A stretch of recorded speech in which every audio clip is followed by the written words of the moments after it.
How volcanoes are form.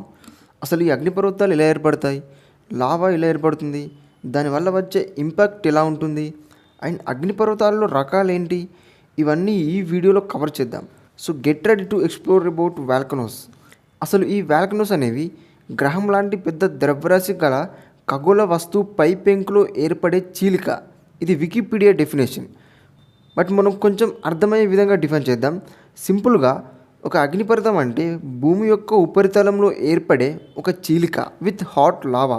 ఈ whole ద్వారా వేడి లావా బూడిద ఎయిర్ ప్రెషర్తో బయటకు చిమ్ముతుంది. అసలు భూమిపై అగ్నిపర్వతాలు ఎందుకుంటాయో తెలుసా? ఎలా అంటే భూమి యొక్క క్రస్ట్ 7 మేజర్ అండ్ టెక్టోనిక్ ప్లేట్స్గా డివైడ్ అయి ఉంటుంది. అండ్ అలాగే ఆ ప్లేట్స్ వైబ్రేట్ అవుతూ ఉంటాయి ఎప్పుడు.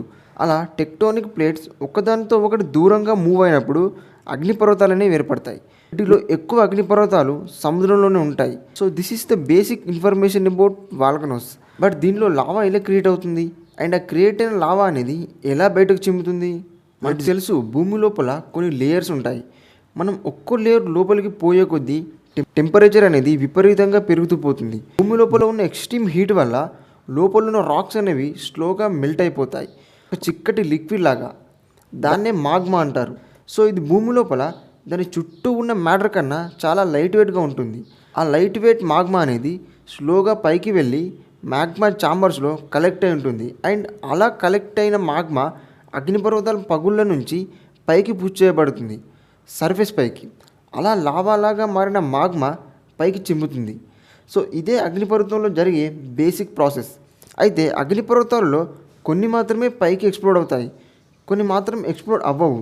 ఎందుకంటే అగ్నిపర్వతం ఎక్స్ప్లోడ్ అయ్యే ప్రాసెస్ అనేది దాంట్లో ఉండే మాగ్మా డెన్సిటీని బట్టి డిసైడ్ అయి ఉంటుంది. ఒకవేళ మాగ్మా అనేది థిన్గా ఉంటే, పల్చగా ఉంటే లోపల గ్యాసెస్ అనేవి ఈజీగా బయటకు వస్తాయి.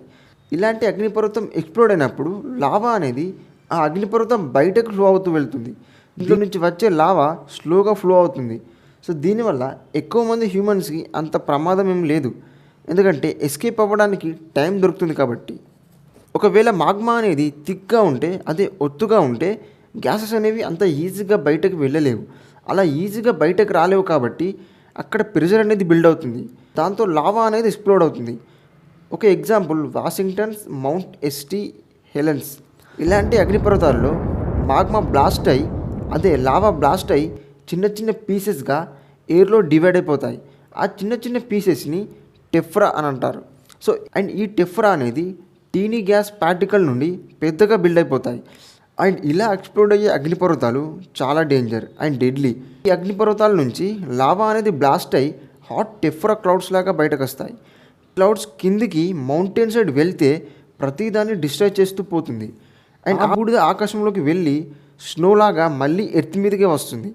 ఆ బూడిద ఒకవేళ కాన్సన్ట్రేట్ అయితే అది ప్లాంట్, ఎనిమల్స్ అండ్ హ్యూమన్స్కి అస్సలు మంచిది కాదు. ఒకవేళ బద్దలైన అగ్నిపర్వత శిథిలాలు ఏవైనా సరే వాటర్తో కానీ అండ్ ఐస్తో కానీ మిక్స్ అయితే మడ్ ఫ్లోస్ ఫామ్ అవుతుంది. ఈ మడ్ ఫ్లోస్ అగ్నిపర్వతం చుట్టుపక్కల ఏరియాలో ఉండే ప్రాణాన్ని మొత్తం నాశనం చేయగలదు. ఇలా ఎక్స్ప్లోడ్ అయిన అగ్నిపర్వతాలు ఎక్స్ప్లోజన్ జరిగిన చోట మాత్రమే కాకుండా దూరంగా కూడా ప్రమాదానికి కారణమవుతుంది. అలాంటి ఒక ప్రమాదం ఏంటంటే అగ్నిపర్వత బూడిద విమానాలను, ప్రత్యేకంగా జెట్ ఇంజన్లు ఉన్న వాటికి చాలా ప్రమాదకరం. ఎలా అంటే ఈ ఇంజన్లు పనిచేసి అధిక ఉష్ణోగ్రత ఉంటుంది కదా, దానివలన లావా నుంచి వచ్చే బూడిద కణాలు కరిగిపోతాయి. అండ్ అలా కరిగిన బూడిద టర్బైన్ బ్లేడ్లకు అంటుకుపోతుంది, వాటి షేప్ని మారుస్తాయి. సో దీనివలన టర్బైన్ పనికి అంతరాయం కలుగుతుంది. దాని వర్క్ అనేది డిస్టర్బ్ అవుతుంది. అండ్ అలా పెద్ద పెద్ద విస్ఫోటనాల్లో వెలువడే బూడిద అండ్ సల్ఫ్యూరిక్ యాసిడ్ ఇలాంటివి సన్లైట్కి కూడా అడ్డం పడి భూమి దిగువ వాతావరణాన్ని చల్లబరుస్తుంది. అయితే అవి భూమి నుండి రిలీజ్ అయ్యే వేడిని కూడా గ్రహిస్తాయి. దాంతో పైన వాతావరణం వేడెక్కుతుంది. ఇలా అగ్నిపర్వత శీతాకాలాలు ఏర్పడి మహా విపత్కర కరువులు ఏర్పడిన సిచ్యువేషన్స్ కూడా చరిత్రలో జరిగాయంట. ఓకే, మనకి అగ్నిపర్వతాలంటే బేసిక్గా తెలిసిందేంటి? ఒక ఎత్తైన పర్వతం, దానికి ఒక రంధ్రం, అందులో లావా, ఇదే. బట్ అగ్నిపర్వతాల్లో ఇది ఒక వేరియంట్ మాత్రమే. అగ్నిపర్వతాలలో ఇంకా చాలా రకాలు ఉంటాయి.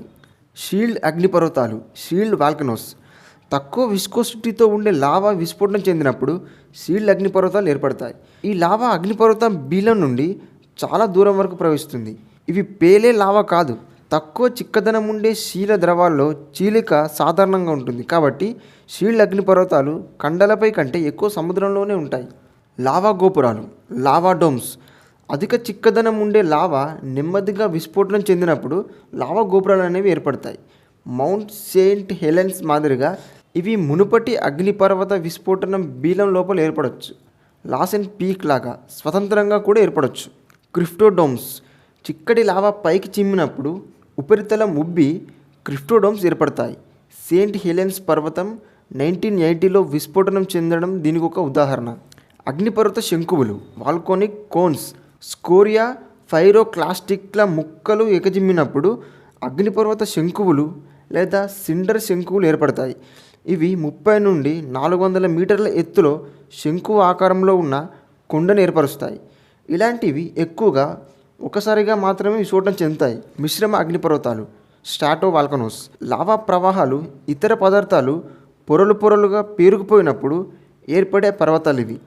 వివిధ రకాల విస్ఫోటనాల వల్ల ఏర్పడే పర్వతం కాబట్టి దీన్ని మిశ్రమ పర్వతం అంటారు. ఇంకా మహా అగ్నిపర్వతాలు అంటే చాలా పెద్ద విస్ఫోటనాలతో కూడిన అగ్నిపర్వతం. దీనివల్ల వచ్చే నష్టం కూడా చాలా ఎక్కువగా ఉంటుంది.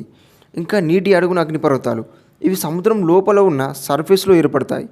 ఇలాంటివి చాలా ర్యాండమ్గా ఉంటాయి. ఇంకా ఐస్ లోపల ఉండే అగ్నిపర్వతాలు, ఒక్కోసారి భూమిలోని చీలిక అనేది ఐస్ నుంచి కూడా బయటకు రావచ్చు. సో ఇవన్నీ వాటిలో ఉండే మ్యాగ్మాని బట్టి అండ్ ఆ సర్ఫేస్ని బట్టి, ఒక్కోసారి ఆ టెంపరేచర్ని బట్టి కూడా ఎక్స్ప్లోడ్ అయ్యే విధానం అనేది వేరువేరుగా ఉండొచ్చు. అండ్ అగ్నిపర్వతం ఫామ్ అయ్యే విధానం కూడా వేరువేరుగా ఉండొచ్చు. సో ఫ్రెండ్స్, వీడియో గురించి ఖచ్చితంగా కామెంట్ చేయండి. అండ్ నచ్చితే లైక్ చేయడం మాత్రం మర్చిపోవద్దు. సో సపోర్ట్ చేయాలనుకుంటే ఛానల్ని సబ్స్క్రైబ్ చేసుకొని బెల్ ఐకాన్ అయితే ఆన్లో పెట్టుకోండి. See in the next video. Thanks for watching.